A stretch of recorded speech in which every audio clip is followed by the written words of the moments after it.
Okay,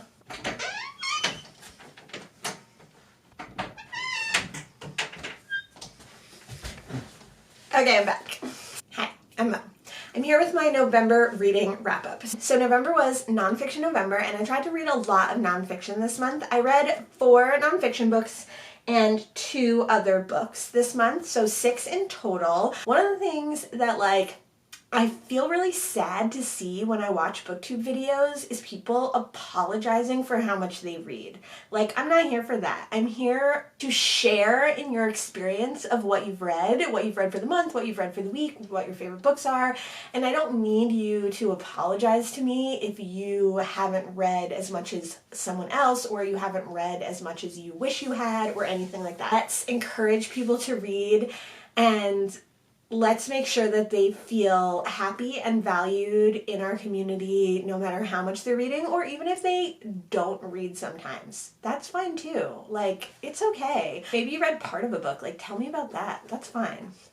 Anyway, on to November's reading wrap-up. In Nonfiction November, there were 4 Nonfiction November prompts. This is my first year on BookTube, so this is my first year doing Nonfiction November, and it was started by a book Olive. And every year she runs Nonfiction November. And this year there were 4 prompts that could, like, help you pick books.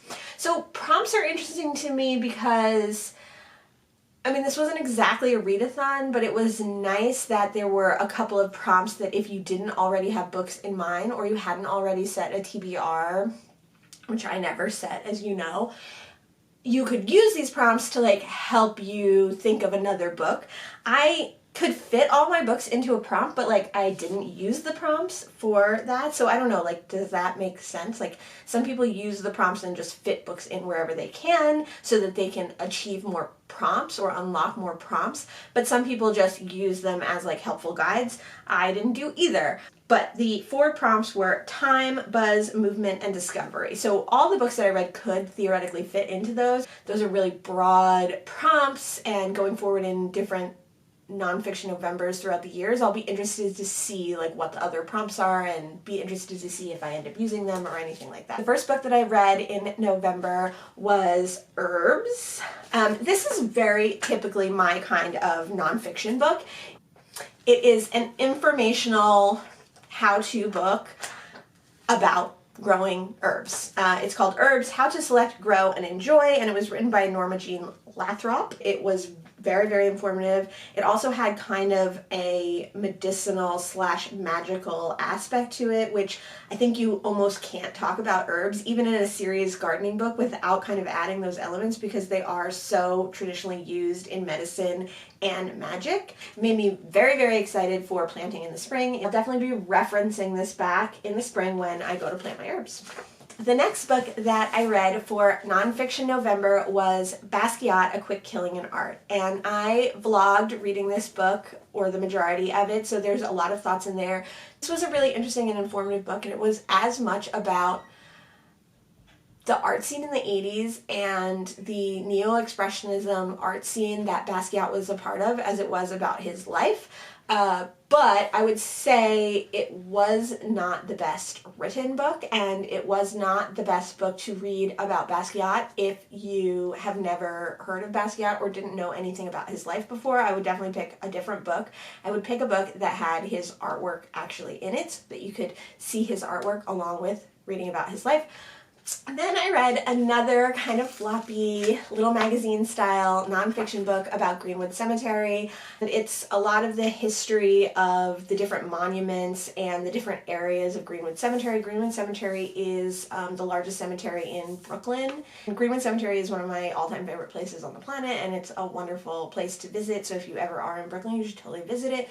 It was cool to read this book because a lot of the monuments that I remember from going there were in this book, and I had no idea whose graves they were or what the story behind the graves were, and so this book really brought it all back and really, really made me miss Greenwood Cemetery. Location-based history, cool nonfiction book. The next book that we finished in November was Dune by Frank Herbert. This is such a sad copy, but I don't know how this is the only copy that we have of Dune, but it's really, it has no cover. My husband really loves Dune, and my father also likes Dune. I had never read it, and I had never seen the movie, the David Lynch movie, all the way through. So I was interested to pick this one up. I found a free copy, an audiobook online, which love free audiobooks online, so great. So we started reading it, we started listening to it in September, and then like every time we had dinner or we sat down or we had like, we did a little like hour of cleaning or something like that, we would listen to an hour here or there. So it took me from like early September to just about the end of November to get through the whole book. But I really was intimidated by this book, by how big it is and how classic it is, and I really thought that it would be, this is a terrible thing to say, but my impression was that it was going to be kind of a snooze and that I was going to be like disappointed and it was going to be long-winded, which it is long-winded to a certain degree, but it's also really exciting and really interesting. I would say if I had any criticism of this book was actually that it was so interesting and so exciting all the way to the end, and then the end just kind of wraps everything up really quick. Going through and listening to it, I had the idea that that might happen because so much happened in the first like 22 hours of the book, and so then the last hour of the book was like, how are they going to wrap it all up? And they just did wrap it up very, very quickly. This book was so good. It made you feel good. It was exciting. It was interesting. The next book that I finished in November was The Body in the Library by Agatha Christie, which is the second book, I think, in the Miss Marple series. I was a little confused if it was the second or the third, depending on where you look online. One says that a short stories collection is the second book, and one says that this is the that The Body in the Library is the second book. So anyway, I listened to The Body in the Library. It was also a free audiobook, and it wasn't as amazing as The Murder at the Vicarage. That one was read by Richard E. Grant, and it was hilarious. This one definitely had funny moments. My husband listened to part of this with me, and he definitely laughed out loud a couple of times, and I mean, I definitely laughed out loud a couple of times. It was much drier. It didn't have a strong narrative main character like The Murder at the Vicarage did. The Murder at the Vicarage is told by the vicar, so his kind of eccentricities and his silliness added a lot to that story, I felt, whereas The Body in the Library was more a multi-perspective, and then Miss Marple like comes in at the end and like saves the day, obviously. But I did like it. I think I've also, maybe from watching the Miss Marple series or something like that, like I kind of sort of could remember this story, so I had some indication of like how this story was going to end. It still kept me guessing. I was still wrong. Like I still totally didn't know who the murderer was. I'm definitely going to keep going with the Miss Marple series. There's a few more on that free site that I'm definitely going to listen to.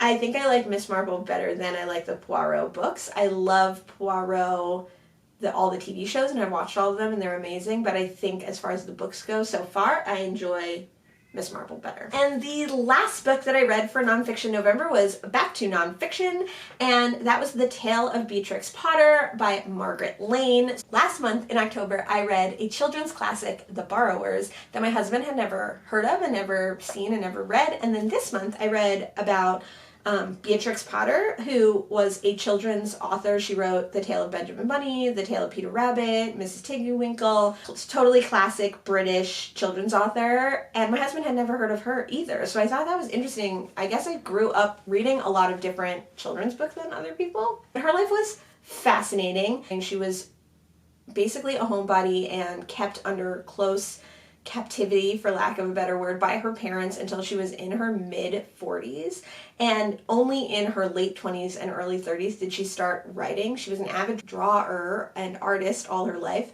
but she only started writing books then, and then her climb to fame was intense. It was very quick. She had a burst of a 10-year period of amazing artistic, creative endeavors, and then she became a farmer, she got married, she became a farmer, and she kind of like put aside all that fame and all that artistic drive, and she became a sheep farmer, a goat farmer. She lived the rest of her life super happy. As she wrote a extensive and detailed diary in code, and this book only came out because someone discovered the code to that diary after her death. So they were able to decode her her like minute-to-minute daily diary, and were really able to find a lot of her words. So a lot of this book has quotes from her diary that was decoded, which is really, really interesting. So this was a very cool read, and that was the last book I read in November. Technically, I finished this book on the 1st of December, but we're still going to call it November because it was only like 30 pages or something. So those were the books that I read in November. It was really cool to participate in Nonfiction November, and I look forward to doing it again next year. Let me know in the comments if you've ever read any of these books, or if any of these books interest you, and let me know how you did for Nonfiction November. Bye! Are we sick of this location yet? I'm not quite sick of it.